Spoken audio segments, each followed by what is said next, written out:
understand, we will try to cover on that day. Because after that, after the mid-semester break, the following week, directly you have your test. So the test is already confirmed, 14th of May, alright? Okay. So the test is going to be on 14th of May. Don't forget that. I think it was, what time was it? We have 6 p.m.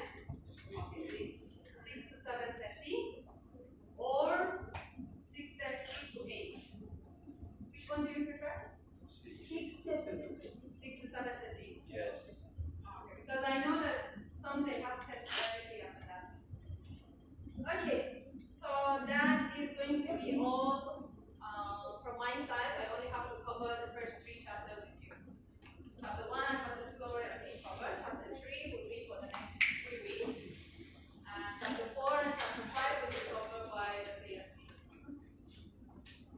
Okay, so before we start here, have you gone through chapter 1 and chapter 2? Honestly.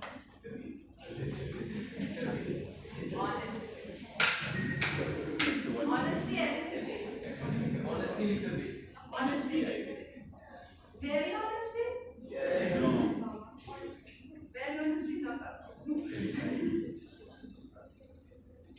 Okay. So please, I think I have tried to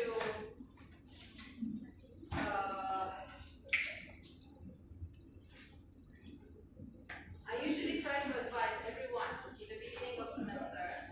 So now that this is the first time we are physically meeting face to face, it's better for me to even repeat myself again and give you some caution about the subject. It's not a difficult subject. I don't know if you have heard from your senior, I don't know. Usually students tend to say that this is a very difficult subject. I would say it's not very difficult if you understand it. But if you don't understand it, yes, it's very difficult. It's not difficult, you will get confused on something. The difference, because okay, this subject you know that we have about 80% calculation and about 20% theory only. Okay? But the calculations are different than your other subjects. The calculations in this subject are 100% based on theory. Means that you have to understand the theory, then only you will be able to do the calculation. Having the formulas in front of you would not take you anywhere. It's not like mathematics that you just read, you understand some of the basics, and you have the formulas, you just place them. Trust me, you cannot do it. Even in final exam, to prove it to you, some of the formulas are already provided for you. I will give some of the formulas in the final exam. Even having the formulas in front of you, having the question in front of you, trust me, if you don't understand the theory part, you will get lost. You would not know which value to use. This is economy. You know that it's all cost, money, all those kind of things. When it comes to cost and money, we have lots of value, a lot of values. Some you are going to use, some you are not going to use. There are many steps to follow. All those steps is based on your understanding. What to do first, what to do next. Okay? So that's why usually I would tend to explain the theory very well to everyone. Because I believe if you understand the theory, then definitely you will not face issue.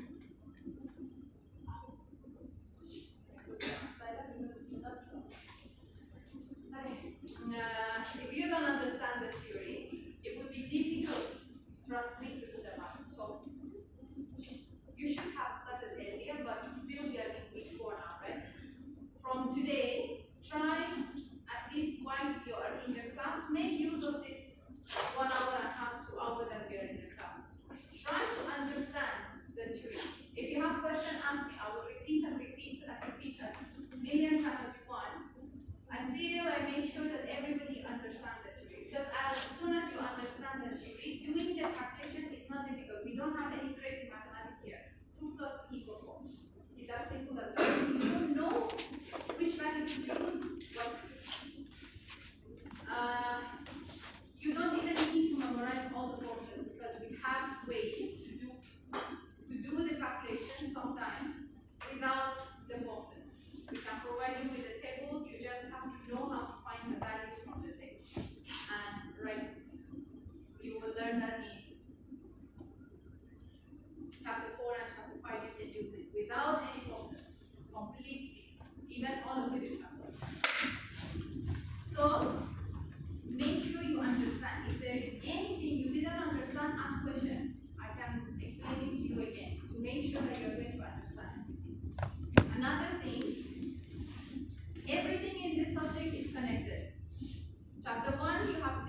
cost, indirect cost, different examples, and you had a simple calculation for total cost and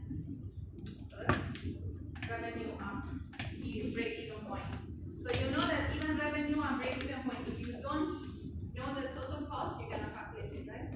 Similarly for chapter 3, if you don't know how to calculate those, you will not be able to proceed with calculations here. So everything is connected. For today, I will only cover the first part, which is theory. So before the calculation, I will stop. To make sure you go back, cover everything in chapter 2. So when we start chapter 3, the calculation at least for chapter 3, you know what is happening. You will not get lost. Because chapter 2 is the basic. You have to know what direct costs. You have to know, for example, construction material is related to what cost. If only you can know that, then you can do the rest of the calculation. If you don't know that, you can't do anything at all. So take every chapter serious. Don't leave everything before the test. Trust me, if you leave things before the test, guarantee you will not do well. If you leave things before final, guarantee you will fail. I can say that honestly. We have quite a number of students every semester they fail.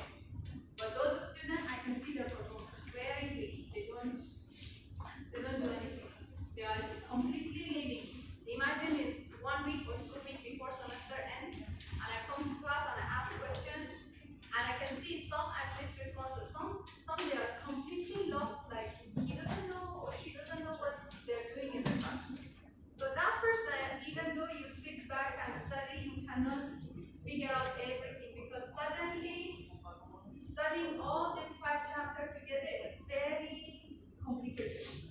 Because a lot of calculations are suddenly coming. They are all step by step. So it makes it just mix together. Not that it's difficult. So take it step by step. We are going every week. I will not cover a lot of topic in 1 week, no. Like today only I will cover the theory. We have 5 different calculations here. I will not cover it all together. I will break it 3 and 2. The first 3 which is easier together, the other 2 separately in another week. So I will not cover, I can finish all of it in 1 day, but I will not do that, of course, because I know that it will be completely useless. Okay, so promise me and promise yourself, please. Let it be the first semester, no student failed this subject. I wish one day I have, at least for the past, this is the 3rd year I'm teaching this subject. So far, we didn't have any semester no student fail, unfortunately. Let it be this semester, the first semester that nobody will fail. I don't have this record. So far, every semester, we have students who are failing. So I wish I can keep that record of no fail students. Hopefully. Okay. What else I should say?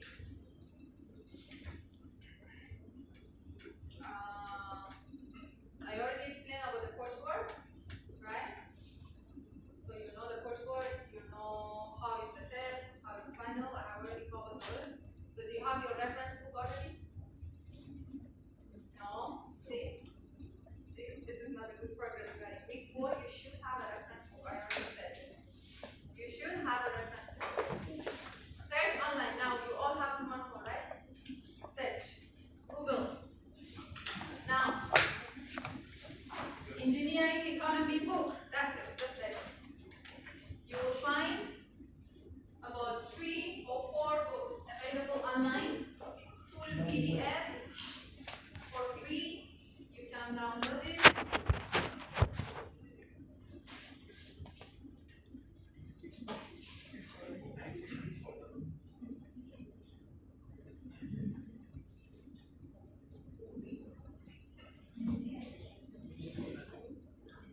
Did you find?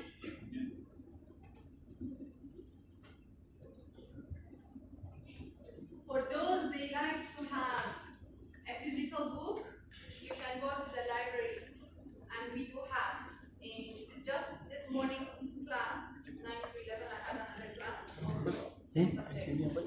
Already there were 3 students they had a book in the class, so it was good. I mean they are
least if your approach is correct, even sometimes if I see that you have really tried your approach is very correct, I can even give you full marks without considering the final answer. But that really matters if your approach is really correct. Lastly, I think I have mentioned, because I'm covering all the 5 sections, so I don't know to know what I said. I can't remember anymore. So I have to keep repeating myself. I think I have said this before. All the topics in these subjects are interrelated. So I can give you one question for the whole subject. One question for 5 chapters. I can do that. That's just to prove it to you that how much every topic is related. I can give one question, it covers all the 5 chapters, and you do the calculation. But obviously I will not do that. But for each chapter, I will give you one question. Chapter 1 is 100% theory, if that is fine. Chapter 2, 3, 4, and 5. They have both theory and calculations. The theories are not difficult. For the calculation, I'm going to give you one question from each chapter, which has all the calculation in one question. So means both for test and final, you have to cover all the topics. Don't leave something. Don't say that, oh, maybe this one will not come to the final. No, it's one step. Each calculation is one step from the whole chapter and from the whole question. It's a step by step. You have to do the calculation until you reach to the final answer. Clear? Any question about any final test subject? Related, not related, anything? No? Clear? Not yet. So for today, I will start with chapter 3. The first part, like I said, is just theory. Before the calculation, I will stop because I want to make sure you go back, study chapter 1 and 2. If you couldn't cover 1, do not come to the next class without completing chapter 2. Okay? That's how it is. Do not come to the next class. I will mark your attendance, but don't come to the next class if you did not revise and go through chapter 2 completely. And you can differentiate. You can just go and test yourself. What is material? What is this? What is that? See if you can figure out which cost is what. The calculations were easy. You already have it. But just to understand the differences, that's the key point. Okay. So chapter 3 is cost estimation techniques. So basically what you are going to learn in this subject is cost estimation. You know already what is cost estimation. The extra part of it is the techniques. You're going to learn 5 different techniques that you can use in cost estimation to calculate the cost of the project. So the project is not necessarily going to be or should be a construction project. It could be any type of project, any type of engineering project, even business, whatever it is, you can use this kind of technique. Means that it's applicable to any kind of project. But your examples, because it would make more sense to you and you can understand more, definitely is going to be from construction side. Okay?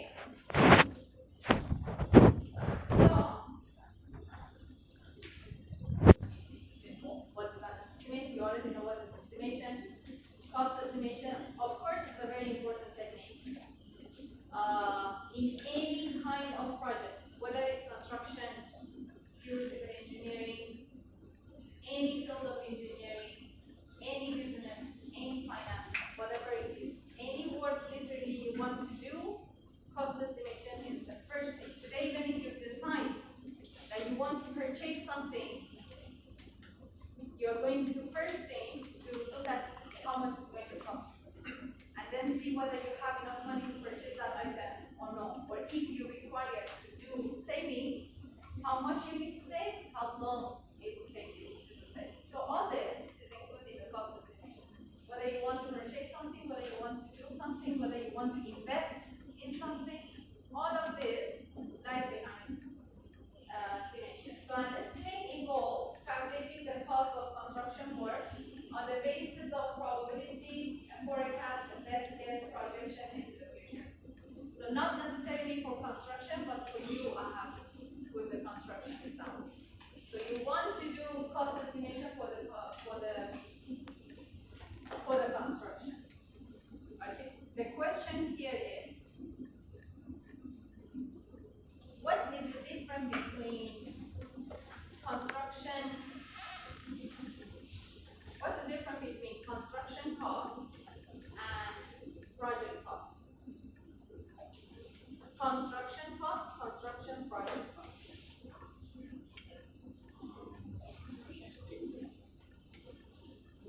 project cost is overall.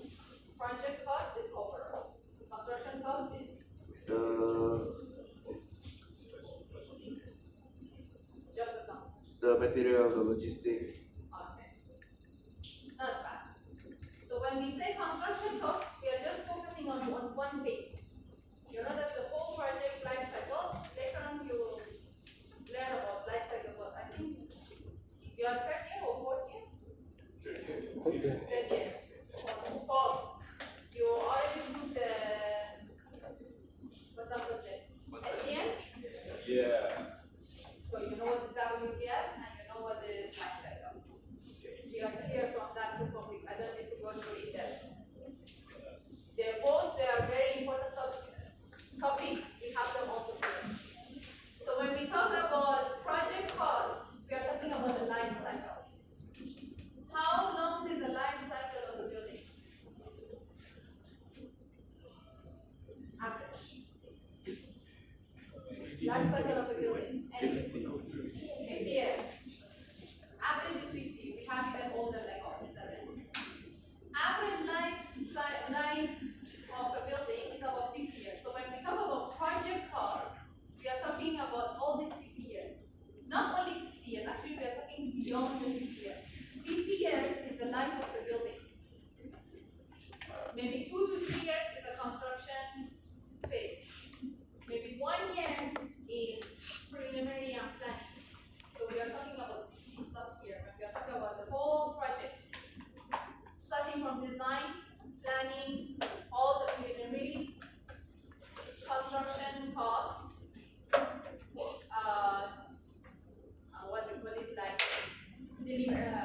finishing the project, maintenance, and the final cost, which is either demolition, if it's demolition, if renovation, whatever it is. So when we are talking about project cost, we are talking about all this. When we are talking about construction cost, maybe we are only talking about construction stage. We are not considering anything before that, which is the design, or anything after that, which is renovation or maintenance. Okay, so that is the difference.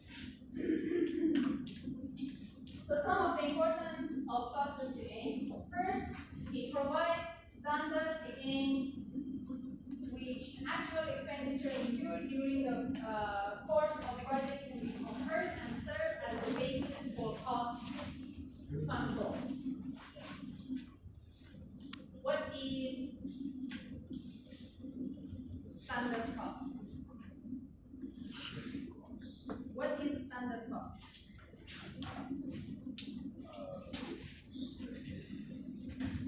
It's when I say it because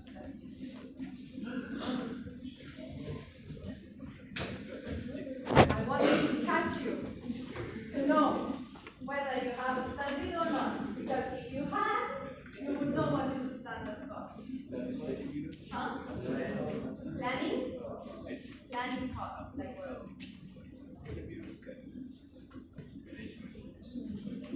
Material, labor, architecture, manufacturing, huh? Budget, budget and plan is planning already.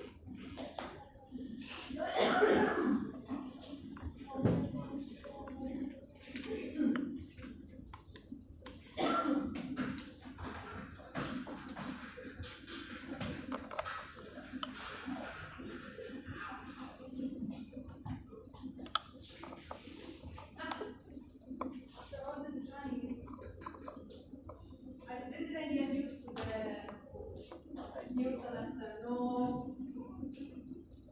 marker. I don't have no marker. Gosh. I don't have it. Anyone has marker?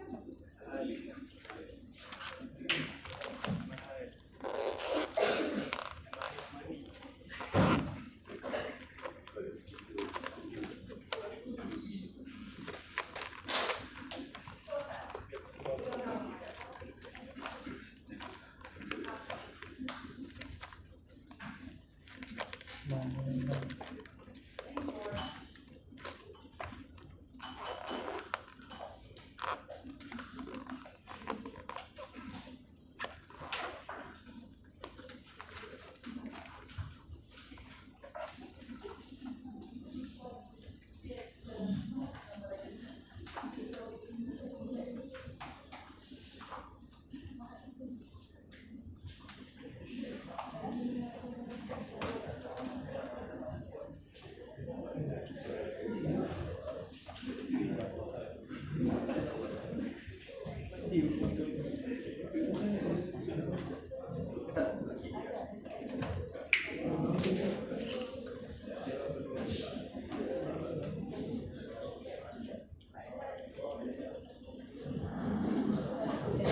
Standard cost.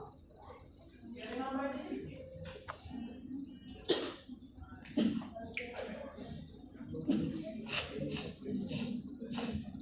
Let's say we have something like this.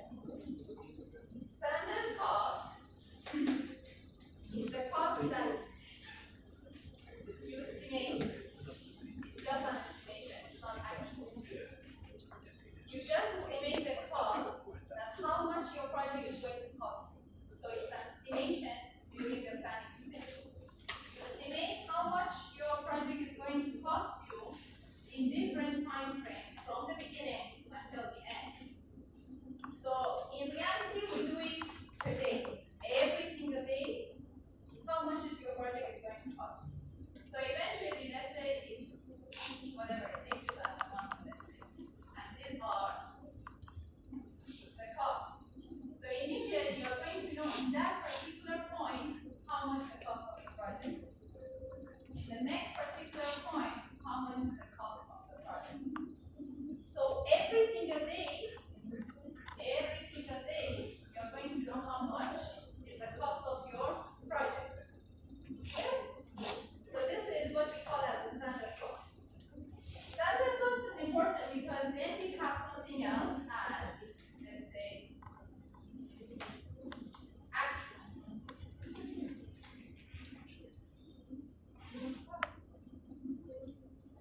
I never understood why change comes. I am still confused since last semester. Why sometimes they change costs? I couldn't figure out. Why standard cost is important? You do this based on the planning, right? The project has not started yet. You are just doing planning, means that your design is completed, architecture design is completed, engineering design is completed, and now we're doing the cost estimation. So you come up with this as a standard cost.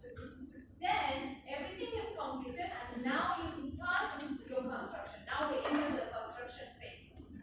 In construction phase, day 1, it starts working. Day 2, day 3, day 4, day 5, it will continue. Why do we do that? Because we want to compare every single day. Day 1, comparing with standard and comparing with actual. Similarly, day 2, day 3, day 4, day 5, every single day. Why do we do that? Because we want to make sure that this is the actual expenditure. You want to make sure that your actual expenditure is as close as possible to the standard cost. If suddenly your actual cost goes like this, means there's something wrong in your project. Because the gap is very big. Means that whether you are doing something wrong, whether you are buying expensive material, whether someone is stealing money, whether many issues, many problems, many probabilities. But definitely there is something wrong. So we keep comparing. What happened to that?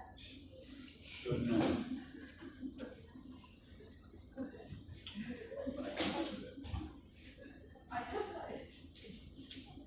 So we want to fix one problem with this.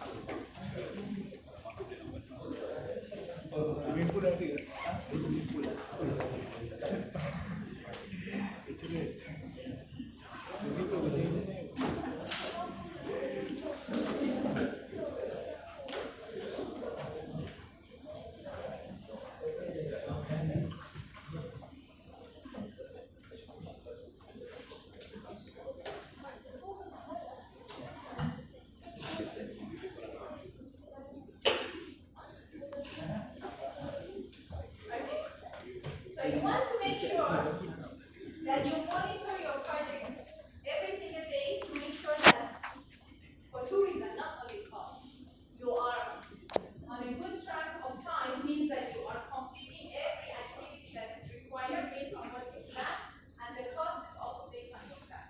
Of course, if your actual is lower than standard, it's perfect, but usually it's not going to happen. Even it's not going to be 100% exactly like what you have estimated. But as long as it's slightly higher, but with a very small percentage, it's acceptable.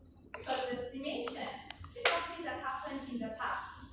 We do cost estimation today for a project that is going to start next year.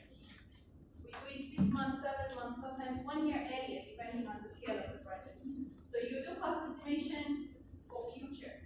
So there is usually an error of percentage because definitely there are prices are going to get more expensive. Everything is going to increase. Okay, so then we have they provide the mechanism for managing cash flows during the course of the project. So you will know how much money is coming in, how much money is going out. You know all your expenses and you know how whatever that you are receiving. So this is depending. I mean, it covers whatever that you have learned in chapter 2, all the different learning costs. Then they give the project manager a framework for allocating scarce resources as the project progresses. I want you to read the third sentence one more time for yourself.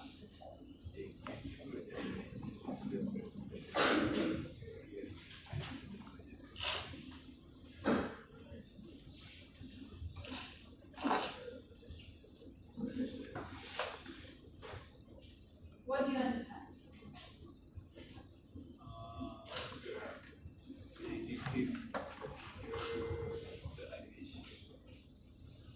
They give the project manager a framework for allocating scarce resources as the project progresses. What does that mean? Resources. What are the resources?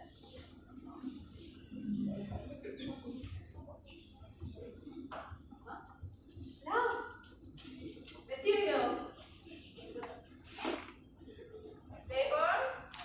Machinery. When we say resources, always remember 3M. Manpower, machinery, material. The 3M. So these are your resources. So when we what does it mean by scarce resources? Rare.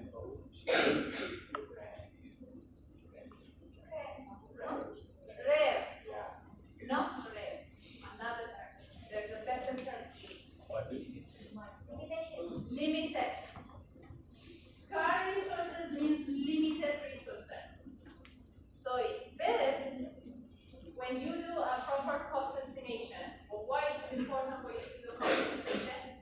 Because you can allocate your resources properly to make sure that you can finish the project in the triangle of project management within the time, within the budget, and within the expected quality. So that's the most important thing. So between the resources we have, which one is limited? Resource. Manpower. Manpower or labor is the only, at least in Malaysia we are talking about, is the only resources that is limited today. There is lack of manpower or labor, especially in construction. That's why the labor wages has increased too much. And now so if they want to do a construction work, they cannot have enough labor. So they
making them by yourself.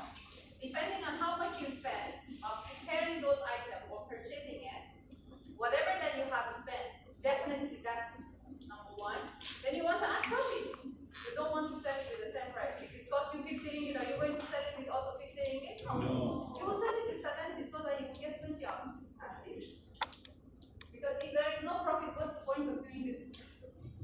So the profit is something for you to consider. So you are going, so again, why we do cost estimation? Because you want to know anything, any business, any item, any service, whatever it is. How much it initially costs, how much is going to be included as a profit, then how much is going to be the selling price. So this selling price, it could be for anything. You build houses, you want to sell the units. You manufacture items, you want to sell the item. Some example like this, or anything else. Okay. Next one, determine if a proposed product can be made and distributed at a profit. So similar things. You calculate the cost to know how much is it going to be your profit. You will learn more about profit in starting from chapter 4. Chapter 4 and chapter 5 has more about profit, especially chapter 4. So you will learn how to do the calculation for profit. Next one, evaluating how much capital can be justified for changes and improvement. As a human being, we always want to keep on improving. We are not supposed to be the same person we were last year. By yourself, you have to keep improving. Any products or anything that we have or services, we are expecting improvement. If today I give you a smartphone that we used 10 years ago, are you going to use it? Yes. Yes? How can you cope with that? It's going to be slow. See, this is what really now it took a while to turn on. And I'm like, this is slow. Nowadays, with this technology that we have, if I give you a smartphone of 10 years ago with a camera that is in its best, it's in blood, you want to scroll, your finger, it will scroll after 1 second. You open 2-3 apps, it will crash down. How can you cope with that? It's going to be very difficult. Our expectation from the new product is that we can use them fast. It's going to be very fast, very quick. There's going to be no crashes. There's going to be high quality images or pictures. This is our expectation. So cost estimation is also going to allow you how much budget you can have if you want to make an improvement. Because even if you are manufacturing the same item, you want to be like competent to the market.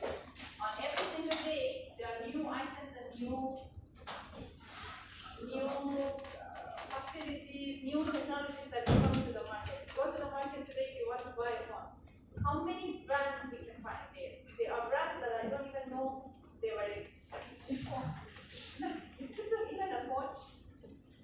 We might know just like the 1, 2, 3 top models, but there are so many other brands available, and they might be even good. Means that they have to stay confident in the market. So means that they have to keep on improving. You cannot be manufacturing the same item and expect that people are going to purchase it. No, you have to improve the quality. You have to add something new. If they're look at the competition between iPhone and Samsung. For years they have been fighting with each other. From one model to another model. What they do? Nothing. Like last year it was S24. This year I went and looked at S25 to see what it added. Okay, no, nothing. It was edges. I mean, like it was sharp edges. They bent it. Wow, such a big difference. They add one smart feature to it for the activity control, but nothing massive. No changes. Not much. But still, because they want to come up, because they promise similar with the iPhone. They just add one smart button, they call it like it's a new iPhone. Because they promise every year they want to come up with one model, and the most advanced technology is already there. They are just, changing the design,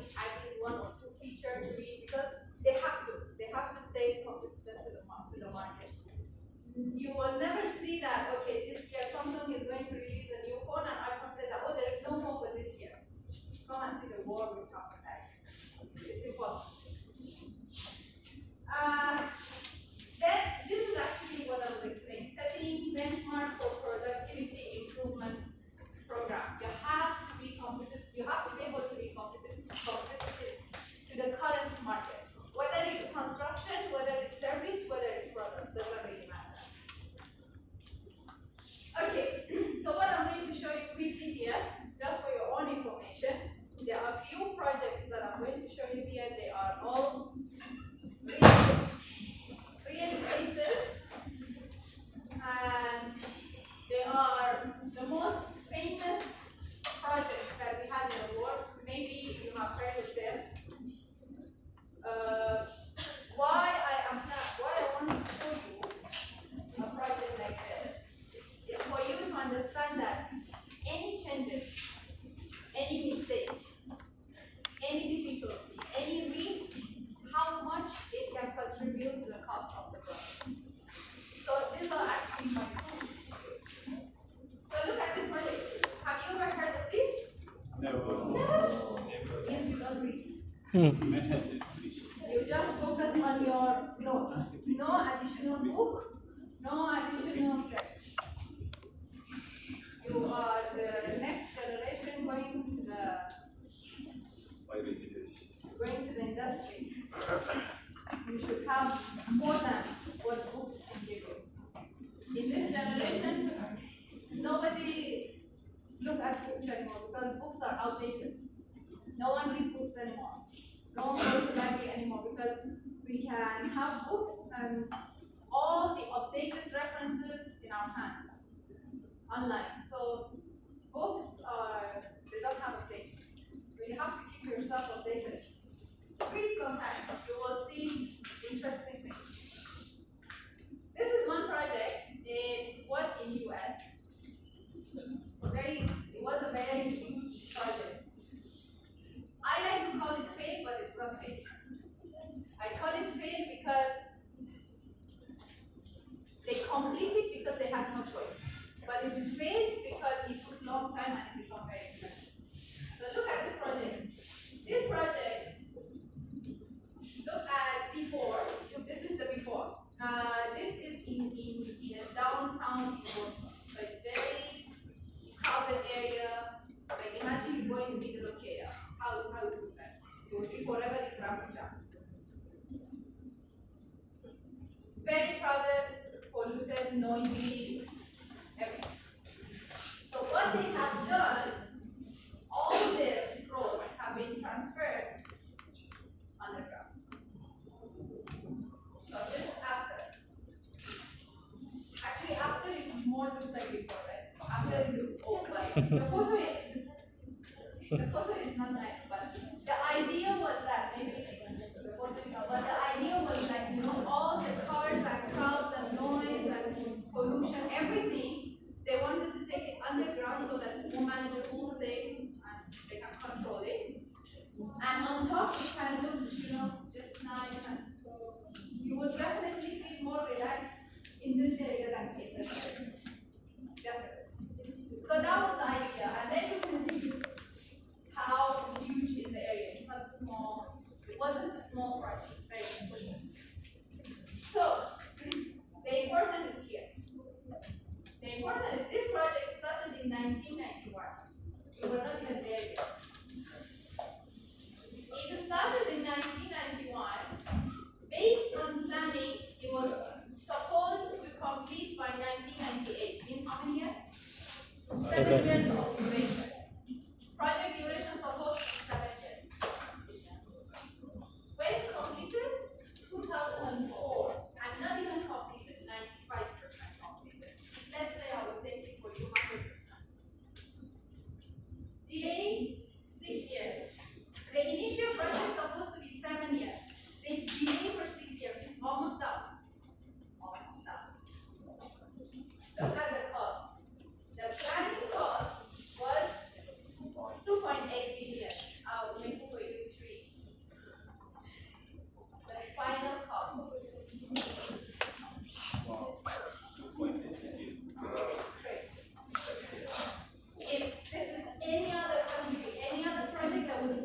not doing. But once they have done this mess, they don't have choice. They cannot just leave it like that. It's in the middle of the city. So if you are interested, you can go and have a look to see what was the story, what happened. But in all that, it means that definitely there was issue. Any project, it has some issue. Any single day of delay, it's going to add something to your cost. Every single hour of delay, it adds additional cost to your project. Another example, more recent. So this is the metro in Dubai. What they did, they just wanted to have the metro, which they didn't have. So it started in 2005, supposed to finish in 2009, it only finished in 2014. Delayed 5 years. Cost supposed to be 4.2 billion, ended up with 7.8. Increase in cost, 85% increase in cost. What was the issue here? Wrong design. Wrong design. And what they had to do, why it delayed that much, they had to completely stop the work, change the design completely. They forgot about the old company, they brought a new company and they did new design and start over. You know this building? Obviously, for those who watch more. Yeah. So this is the stadium. It's famous with the basket because it looks like a basket. You see, it's like this is the basket and like this is like the handle of the basket. This project, which is not a very complicated project anyway, it started in 2002. Supposed to finish in early 2006, it only finished in 2007. Fine, delayed 1 year only. Additional cost, 32%. Still for 1 year is a lot, but it's okay. What do you think that was the problem with this?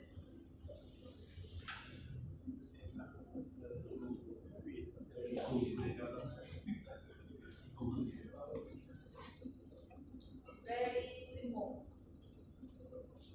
The issue is even funny. The issue for this project was the art that they made. And you can see it's not even a structural. You see this gap? It's not even connected to the building.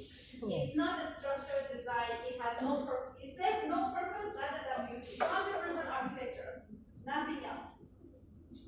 Because of this, because of wrong design of this, it took them additional 1 year, increased 32% to their cost just to fix that. So you see, even a design, delay, mistake, 1% error can cause increase in your cost. Anything happen literally in the project can influence the cost. The quality, the time, error, mistake, risk, COVID, anything, doesn't matter. Natural, unnatural, anything can happen. Anything that might happen, it can definitely, it would influence the cost.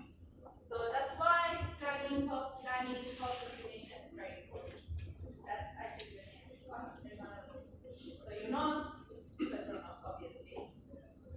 So the company is local, but the project is not local. The project is in Canada. This project, I don't know about it right now. What happened to it after? But because I did my PhD in Petronas, so in that time I know about the project. This is a very huge project in Canada. It's pipeline, but it has so many different phases. When they completed phase 1 and phase 2, only out of many, you see this number? Cost overrun. 6.6 billion. 6.6 billion only for the second phase completion out of many phases. So what happened here also, they immediately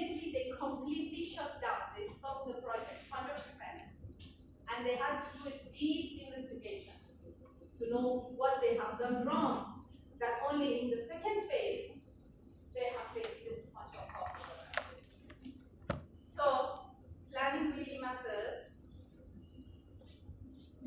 to do not face this kind of scary numbers in the future. Okay. So for the first one, we have already discussed resource planning.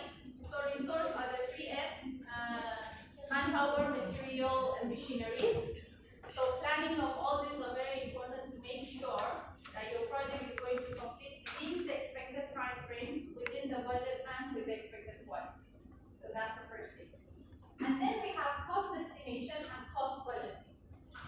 They might seem similar, but they are actually different. The difference between cost estimation and cost budgeting. We read one by one. Cost estimation. Developing an estimate of the cost and what? Developing an estimate of the cost and resources needed to complete a project.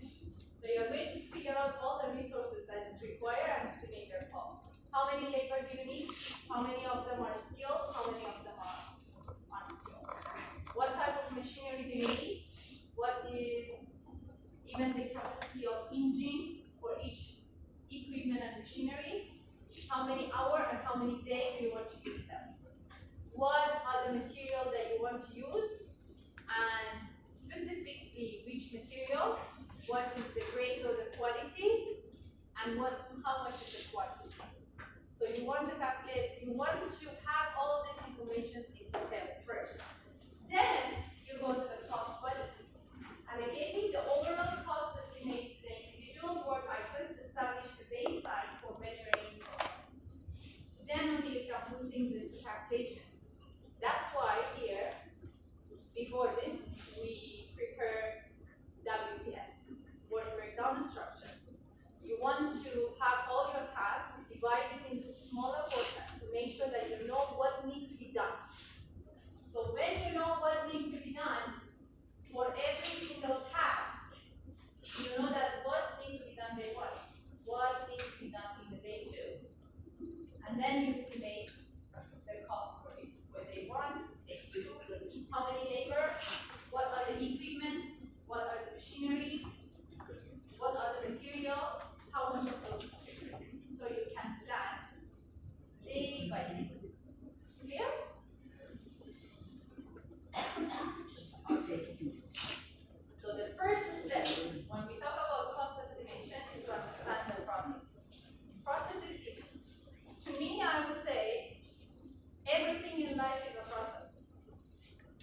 Spending a day is a process also. You wake up in the morning, you do activities, you go back. You want to make sure that at the end of the day you have at least one achievement. Difficult, but possible. You as a student studying is also a process.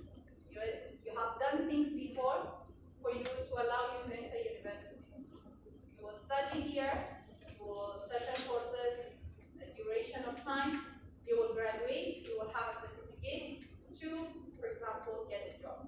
So this also a process, maybe just that it takes a longer time. Cost estimation is also a process. You cannot sit down and just start doing the cost estimation out of nowhere. You require to have some information, data. All these data and information, we call them as inputs. There are variety type of inputs, so many types. Historical data can be considered as inputs. Cost of material, input. Type of machinery, input. Number of labor, input. And so many other things. How much you pay for tax, even different type of cost. Chapter 2, we can use all whatever we have in chapter 2 as inputs. Direct cost, indirect cost, fixed cost, variable cost, all of them we can use that as inputs. Next is tools or techniques. And then we are going to have the output. The simplest example I can give you, which I always give. Today, if you want to have a glass of orange juice, which I wish I have it now,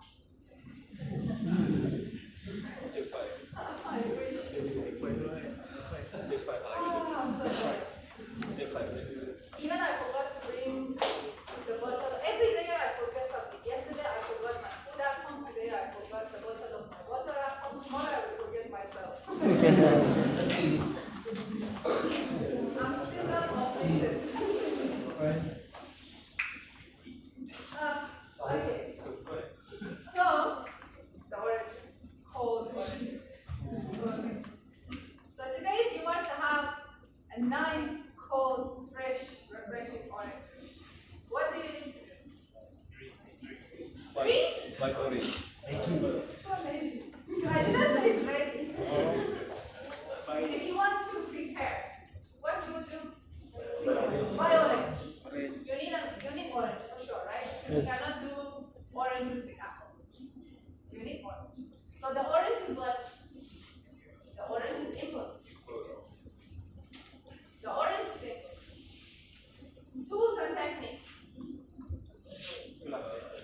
Glass. Blender. Juicer. I don't like orange juice. I like it with juicer. I don't with blender it will up all this pulse and things. I don't like it. Anyways, the tools and technique is the method that you would transfer your raw material or your inputs to the output. The input is the orange. The output is a glass of orange juice. How we can transfer this orange to a glass of orange juice, we need to use equipment. So whether you want to manually squeeze it, or you want to use blender, or you want to use juicer, or you want to jump on it, I don't know how you want to do it. Whatever it takes you to change that input, the orange, into the orange juice. So we call that as the tools and techniques. And then you have your output. So I think you will never forget the idea of process anymore in your life. Whenever you forget process, just remember oranges. So in cost estimation, we exactly have the similar idea. We should have a number of inputs. So inputs could be anything. Work breakdown structure means activities, quantity of material, number of labor, cost of material, different types of costs, salary, depending on even what you want to have. So all those data are your inputs. Your tools and techniques are what you are going to learn in this chapter. I'm going to introduce you only to 5 different techniques in the next one. The 5 basic techniques that we have. You are not going to learn all of this. The first one, you will learn this one. That's it. You will not even learn all of this. So these are the techniques. The techniques are what they do. They work like a blender or a juicer. It's the equation, it's the method that you can put things, the data here into calculation, so that your output is going to be the cost of that material, cost of the project, cost of construction, cost of your business, calculate your profit, or anything else. Clear?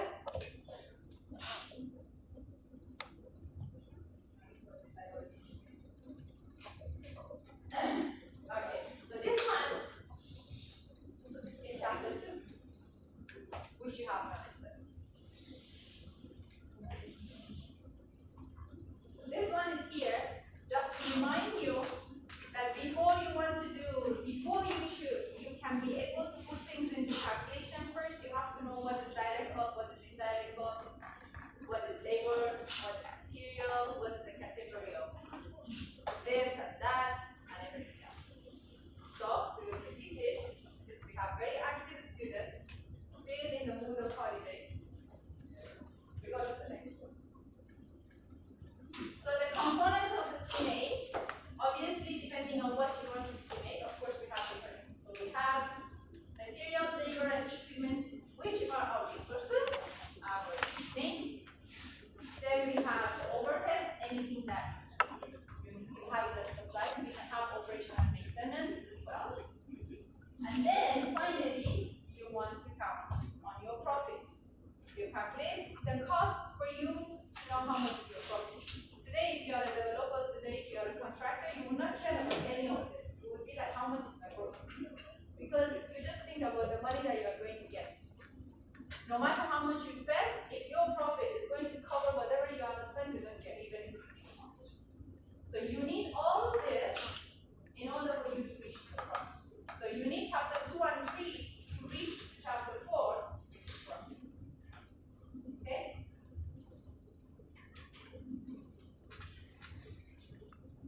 Can we take 5-minute break? Yes. Please.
But of course, on the scope.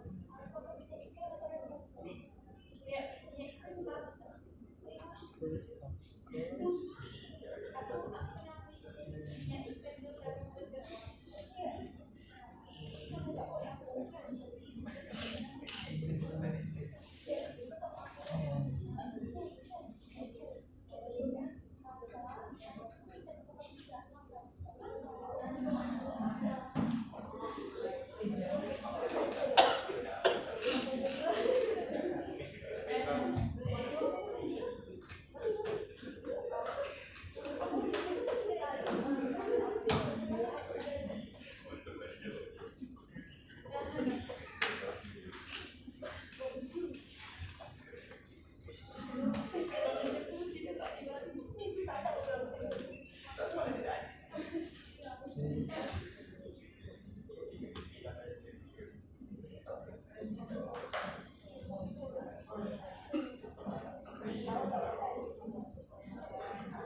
Okay. Yes.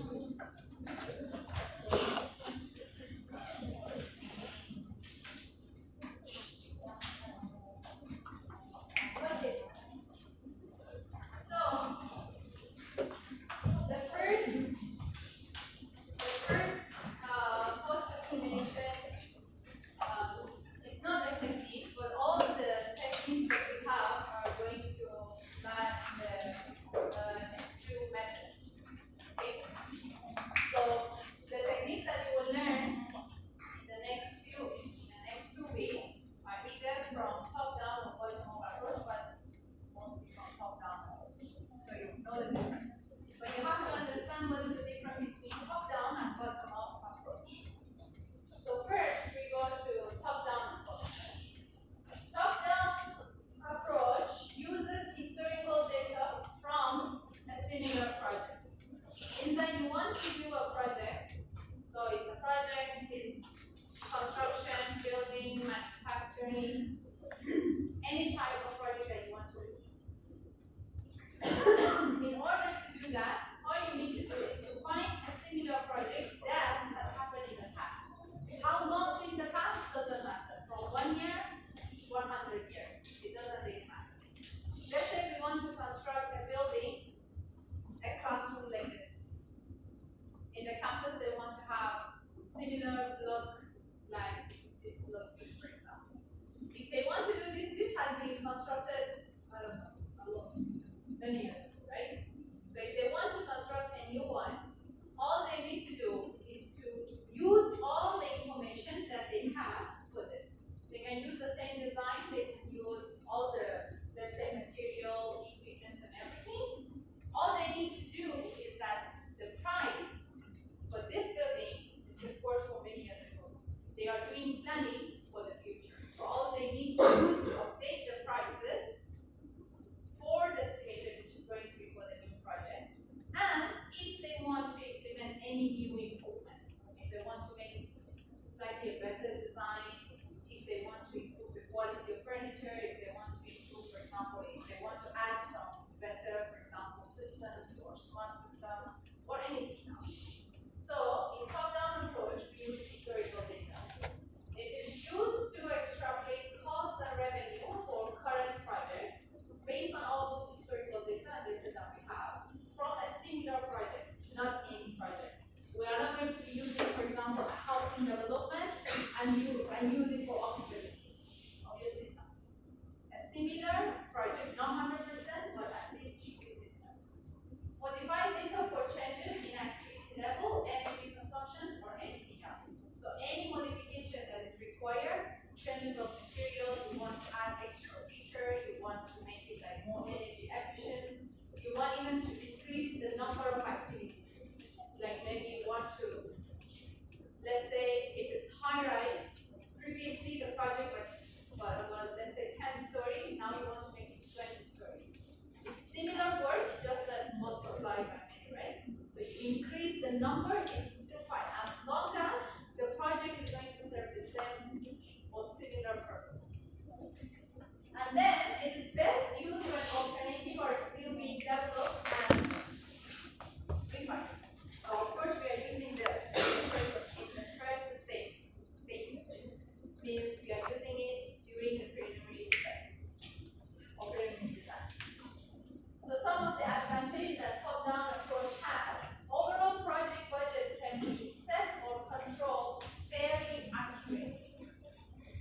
The key point or the key main difference between top-down approach and bottom-up approach, which I will explain after this, is the level of accuracy.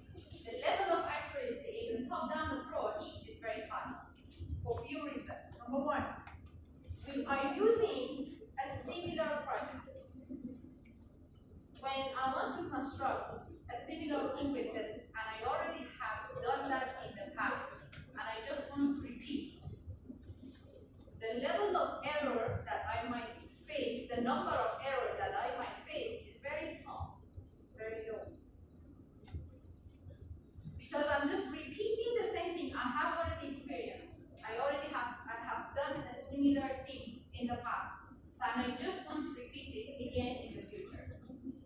near future. So even the mistakes that I might have done in the past, I'm not even going to repeat in the next one. In terms of cost estimation, why I say the level of accuracy is very high, especially for cost estimation, because you are making less assumption. You are having historical data. All you are doing is that you are updating the prices. This is the actual thing, and this is the first one you will learn next week. Index, we call it indexes. Indexes is that we have old prices. You want to use it for another project. Can we use the same price? Obviously not, because it's old. 10 years ago it was this price. We want to use it for next year. We are not going to use the same price. We are going to update that price for future. So updating that price, we call it as index. We will learn about it next week. It's very important, very, very important.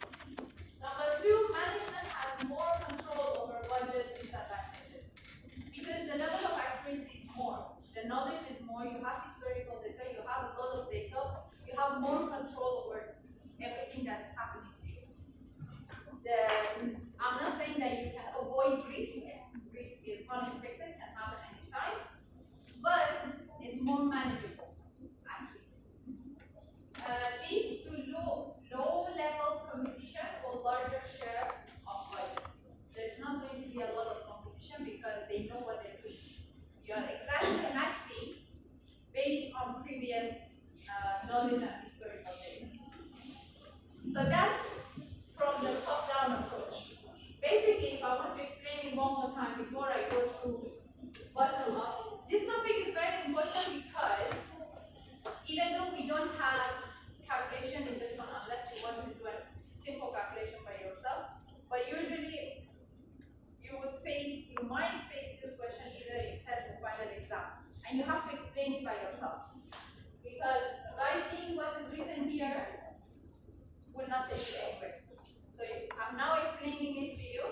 You have to write exactly by your own words later on in the explain. So top-down approach, if I one more time, simply I want to explain it to you. In a top-down approach, imagine this is top, we have the design here. See? In the top-down approach, we have the top management. Here, we have the top management.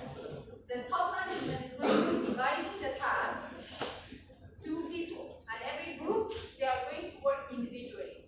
When we want to construct a building, do you think everybody is going to work together? Everybody works individually. The designer, the architect, first they design their building. All the information goes to who is the next party? After architecture design, what is the next stage? Huh? No, that I cannot hear. What is the next stage after architecture design? Construction?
no matter what type of construction, what type of building or infrastructure you want to build, it has been done before.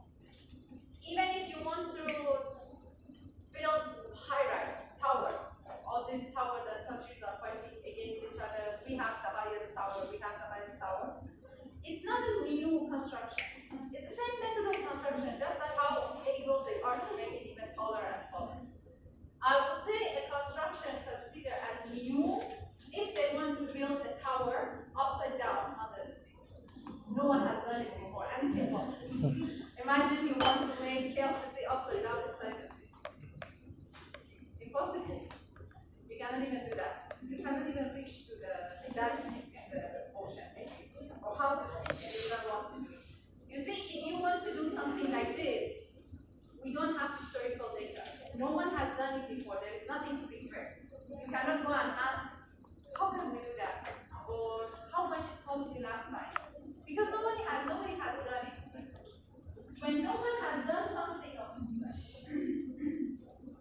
I can't even explain something. When no one has done something, we call it bottom up. It's completely fresh, it's completely new. You don't have historical data. No one has done it before. You don't have any references.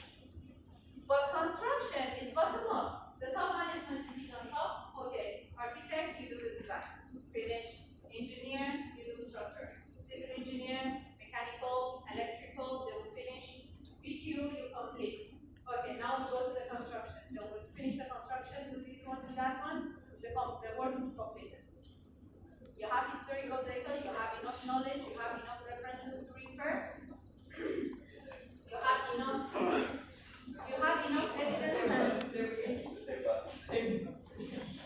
have enough evidence and data from government, like for example, where have we? I said 5 minutes one for. Okay. You have, for example, for construction prices, where do we refer? Malaysia. Construction material, where do we refer to get the latest price?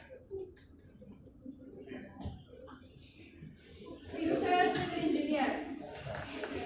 Hello? We want the rate for construction material. The latest rate. Where do we refer? Where do we go? What do we do? Huh?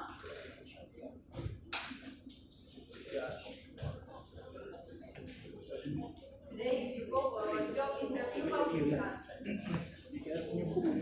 How do we check the latest construction material rate?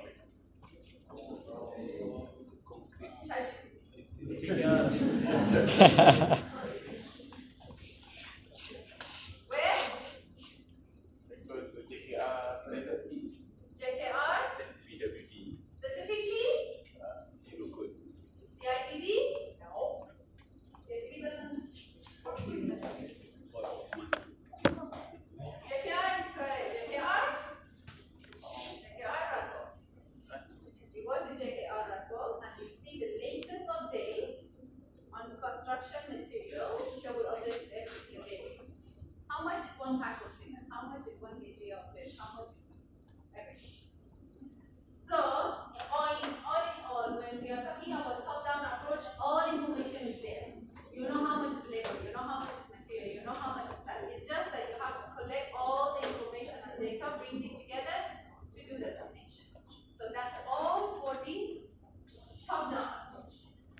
So when I say bottom-up approach is completely opposite of top-down approach. There are no historical data in the bottom-up approach.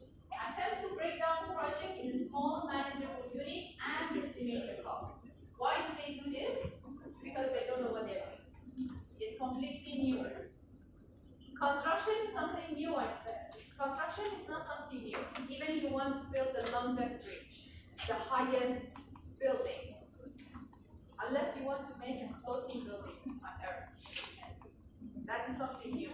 You want to build a tower upside down in the ocean, that is something new. Except that any other construction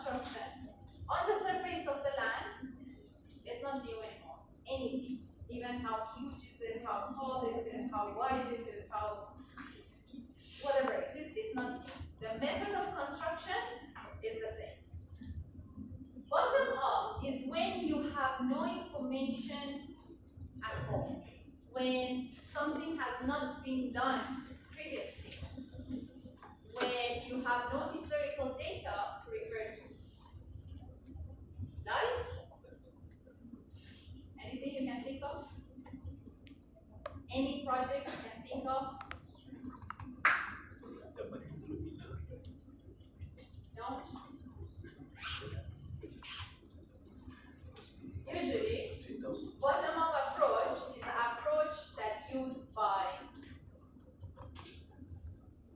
space, that is used by NASA. Have someone gone to the Mars yet? Yes. People are just planning to go.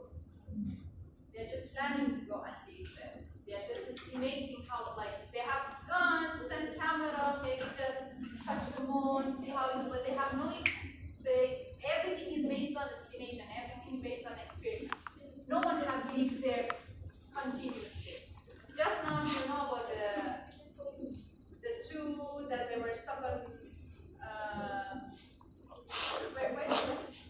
Oh no, just they were in space, and they just brought them back a few days ago, after like, how long, 8 months, 9 months? They're supposed to go only for 2 weeks and they got stuck and they brought them back, just recently. See, that's much, even with all this information and advanced technology, still this kind of error and mistake can happen.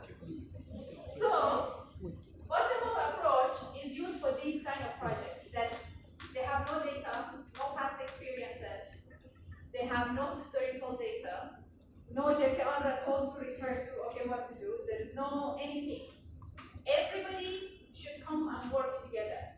In the top-down approach, now I'll go back here. In the top-down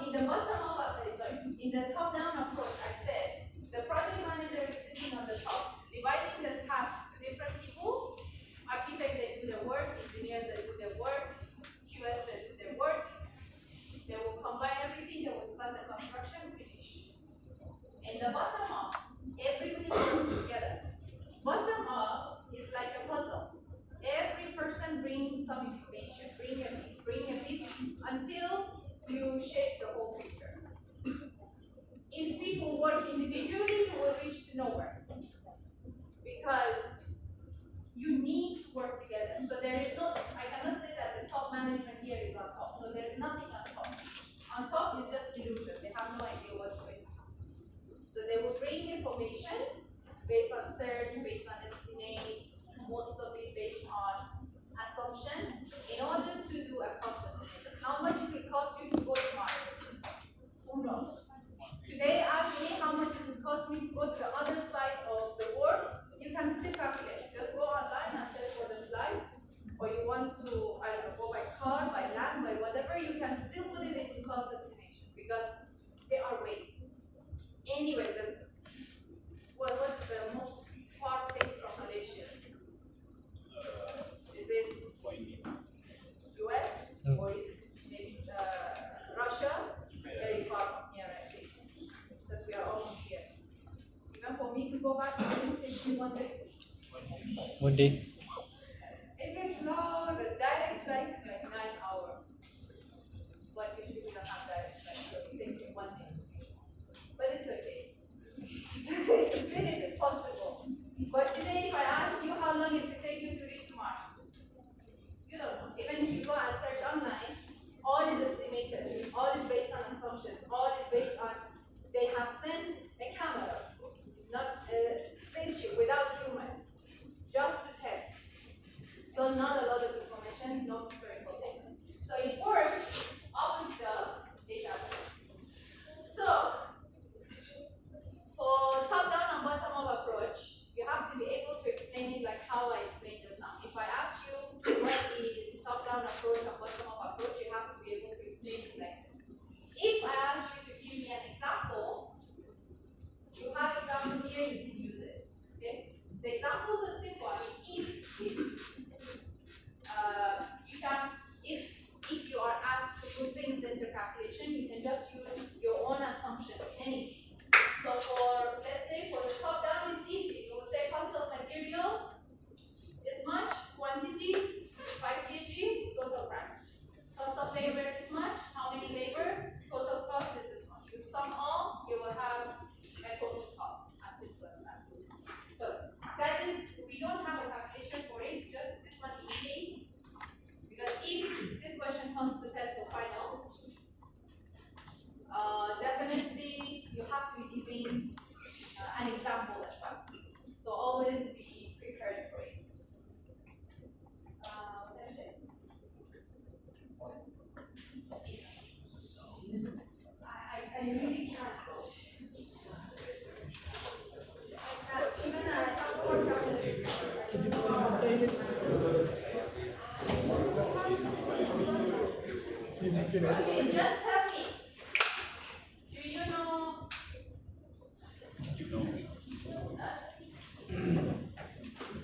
Nope.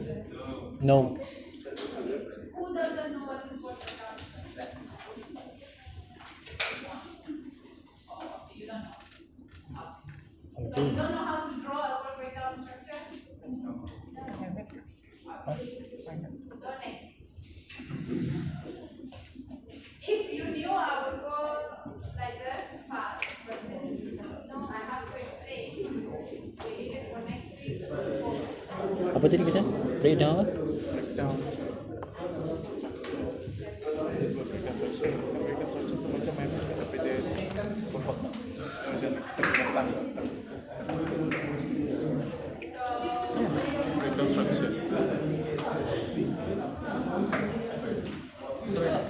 Oh, the BBS lah. Yang kita buat tu. Software. Kau tak tahu kau tanya mana? Tahu. SM dah belajar. Software. Software yang ialah yang kita buat Microsoft. Semua projek. Physical asset. Tadi saya pergi kerja semua projek kau ini. Kalau kau tahu beritahu dia tak kena. Tahu tak? Yang mau benda dia apa buat position lepas tu dia harus position. Makin cepat. Alasan dia baru habis. Sama lah. Kau sekarang kita nak apa? Kita lepas kan? Kau dah buat apa? C. Computer management kan? Ha? Computer management. Kau contract management. Apa? CM. CM? Computer. Oh, CM ke Microsoft? Microsoft kita selesai lepas lah. Selepas. Yang kita buat Steam semua tu. Ha, Itu bukan. software. Itu kan. Yang ni kau rasa yang WPS tu dekat SCM lah. Sustainable Construction. Oh, SCM. SCM. Oh, SCM ni. Aku SCM ni. Tapi Kau dah ambil yang civil software lah. Dia lebih dia ada kaitan dengan ni ke ekonomi ni. Software. Dia ada kaitan ni sikit kan yang Microsoft tu. Dekat SCM tu Guna Microsoft apa? Microsoft Plan. project. Microsoft Project. Project. Yang tu pakai disk sikit and then dia campur dengan SCM schedule. Kalau kau ingat schedule tu.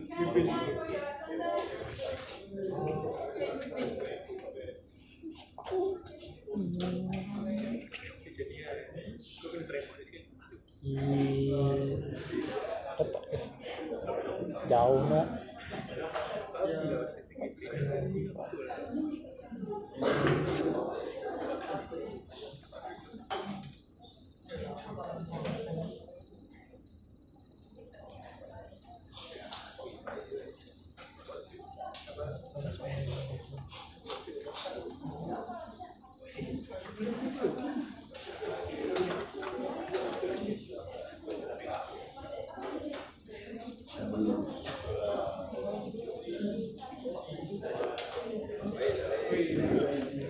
Habis yang kelas? Ini?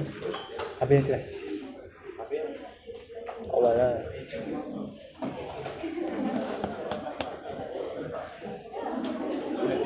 Aku tadi muak foundation muak. Kita ke RCB proses yang 4 kan. Sebab tengok nama belakang